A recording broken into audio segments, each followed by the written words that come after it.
When did you find out that they were spying on you with the night vision goggles from your neighbor's treehouse? I mean, how did that make you feel? How would anybody feel? You feel horribly violated.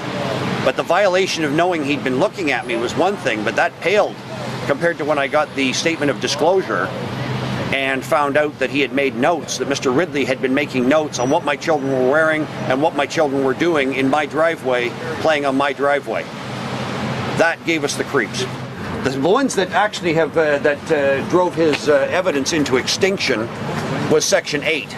When Mr. Ridley raided my property on the 13th of November, he had had 9 days from the time he first stepped foot on my property to get himself a search warrant. He spent 5 of those days sitting in a treehouse. Somewhere along the way, he should have come down to this building, gone and visited a justice of the peace, and got himself a search warrant if he thought he was going to be coming on my property. What does this cost you? In what way? If we're talking cash, that's minor. We're looking at $10,000 in legal advice. That's minor. What it's cost me, what it's cost my family is more the question. Like I read to the judge in there. I have a 10-year-old. I adopted him when he was 4. 1/3 of his life, I have been living and breathing that stack of documents. I also work full-time. I've been traveling 1 and 2 weeks a month with my job, and I have to do this. In the rest of it, I have to do this.